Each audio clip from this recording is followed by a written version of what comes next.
Hey, welcome everybody. Thanks for joining us today. Today I have Keith Custer with me of The Ripple. Keith, welcome. Thank you.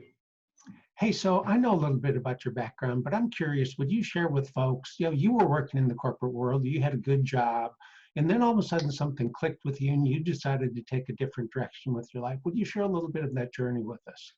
Sure. So, yeah, like you mentioned, I spent, about 13 years actually in the car business and all different aspects from sales to collections to, general management and got to really cut my teeth wearing a lot of different hats, which has transitioned pretty well into the business world. I took a couple breaks from the car business and did some other types of management in different industries. But one day, to kind of touch on the switch that you mentioned that flipped for me, we always, think that we've got a plan and, maybe plan out 5, 10, 15 years, but then one small thing, sorry about the dogs. Hey, no problem. This is real life at home, isn't it? Well, yeah, working from home, right? We have no pet policy at the house, but at any rate, we ended up getting bought out, and that's something that a lot of people can be sideblinded from. And, I think a lot of times people can either just decide to submit to something that they're unhappy with and just be held prisoner to it. Or they can, make the best of a situation, use it as an opportunity to go chase some dreams. So I decided to go with the latter. I had an idea and I felt somewhat of a calling to use my skill set a little more effectively to go out and help people. And the way that I had envisioned doing this was by setting up a way for people who wanted to give to charity, who wanted to make an impact in people's lives, but maybe they had a busy schedule like I did. Maybe they were working 60, 70 hours a week, so they couldn't necessarily volunteer their time. And maybe there wasn't much money left at the end of the month to where they could really donate cash to these great organizations. So I wanted to find another resource that we could appropriate for charity. And once I got to looking around the garage, I saw a huge resource that I thought was pretty general across the board, such as the things that we're keeping in storage, the old weight benches and cribs and beds and things that a lot of times people may sell in a garage sale. They may go drop off at the thrift store, but traditionally they couldn't appropriate that to the charities that they maybe had the most fondness for. So we created the ripple.net. And what it is it's an online marketplace, kind of similar to what a Facebook marketplace or Craigslist looks like. But the difference with the site is that now you can sell something on it, but you can't put any of the money in your pocket. You have to pick a charity from our list of vetted charities to receive those proceeds. So now you can monetize things that traditionally you cannot give to charity. So you're able to get rid of things from your home and turn them into cash for a charity, and also bless somebody else in the process of making that donation and grant additional exposure for these charities that need it. So if I can, Keith, so let me jump in here just real quick. Sure. So give me a concrete idea. Say I've got a microwave out in my garage that I haven't used, but still workable, but I've upgraded, I've got a new model. I want to get rid of that. How does that work on the ripple.net? Yeah, it's pretty easy. So everything can be done from the smartphone.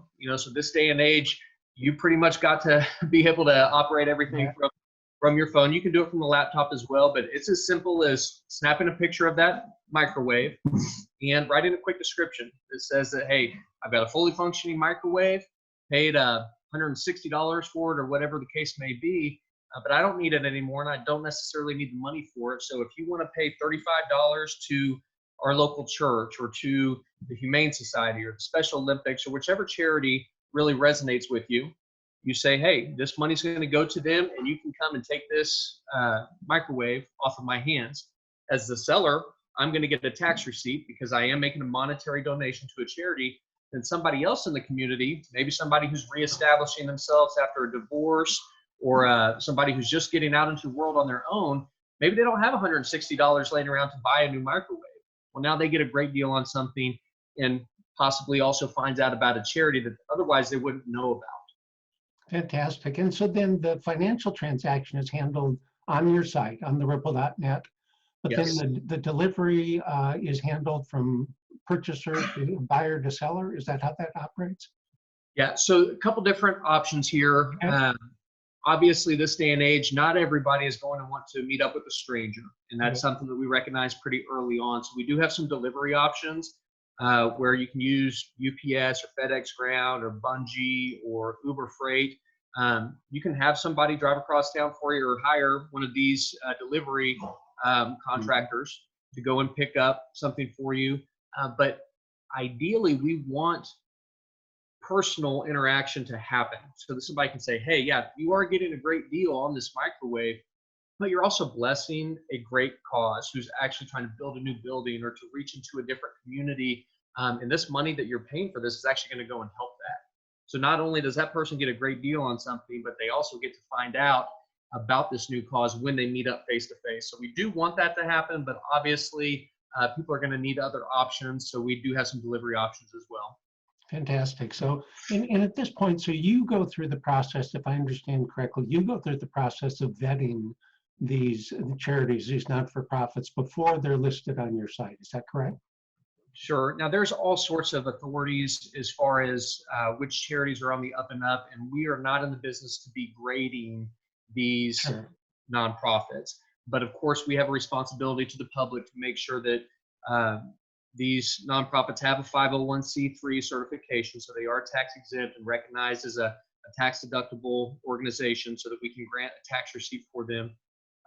We also run their agencies through an authority called GuideStar and Charity Navigator, and they are more of the authority on the charities. You have to list your financials with these agencies and all the public information about a foundation. Those are the go-tos if you want to research a nonprofit and see if they are suitable for your donation. So we do all of that prior to listing anybody on our site. And then, of course, we also have direct links to those sites and promotional videos so that people aren't just taking our word for these organizations' missions. They can research them themselves on our site or on other sites as well. But yes, they're absolutely vetted, and we feel secure moving forward with them. Fantastic. Hey, so as I understand it right now, maybe we haven't talked for a while, so let me verify with you. But I know you started in Kansas City, but I believe you have designs to expand beyond the Kansas City market. Is that correct? And where does that process stand right now? So I'm born and raised in Kansas City, and our home city is going to be right here in Kansas City. However, this business model does expand very easily. We don't have brick and mortar. That's one of the joys of doing business digitally, is it's very easy for us to open up in Chicago or Dallas or Denver, anywhere really in the world. But since we are still kind of in the infant stage, next month will mark our first fiscal year. Wow, congrats. So we just moved, we opened up our second city. Thank you. We opened up our second city right down the road in Lawrence, Kansas. So I still want to, while we're operating two cities, I do want to be able to be there in person should anybody require me to be there to walk their crew through this, how to use this new tool. So right now we're operating in Lawrence and in Kansas City, but we absolutely have plans to take this nationwide and God willing, one day global. Fantastic, fantastic. Hey, a couple of questions that I'm asking a lot of folks that I'm talking with. You know, we're all stay at home now. You and I talked about this a little bit before we started recording here. What changes have you seen, both in terms of challenges from staying at home, working at home, and opportunities? So I've seen so much fear and just uncertainty in people's eyes, but as you get to research where fear comes from and uncertainty, it's really from a lack of preparation. And in times like this, I really do feel like this is when champions are born, and this is when people really get to grind their blades and sharpen themselves for battle later on down the road. And so while I'm seeing a lot of uncertainty, I'm also seeing a lot of evolution in all different sorts of industries. People are starting to realize that they're getting their full day's worth of work done in 5 hours from home because they're not dealing with those, water bottle discussions or taking smoke breaks or trying to hammer out emails that are being interrupted with calls that don't need to be taken. And you can actually prioritize yourself a lot better. And I think it's going to be really interesting to see if more people aren't encouraged to work from home, just because the overall morale, just from a personal standpoint, has been great. I've got my kids around a lot more. I get to see my wife a lot more, and we're still getting things done. Thank God we've still got some checks coming in. And that is the one thing that has really concerned me and a lot of people that I've been talking with, is that their friends and families' jobs may not be as secure. But it was a quote I was reading the other day, is that necessity is the mother of invention. You bet.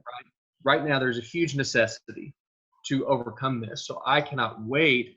I'm extremely interested to see what the future is going to hold, because I think that this, call it an experiment, which I'm not trying to be callous here, because there's some very serious things going on, but we can look at this as somewhat of an experiment. And there's a lot of things that can actually be monetized because of this new situation. A lot of fat that can be trimmed, so business owners can really look at this as a great time to be in business. Yeah, fantastic. I've had similar responses from several folks. There are definitely challenges, but also it's opened up a lot, I think, for all of us.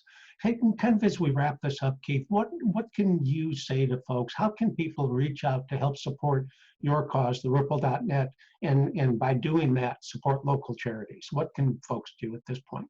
Yeah, so if I can tweak what you just said a little bit, I think people understand how they can help me is by helping the charities out first. Good.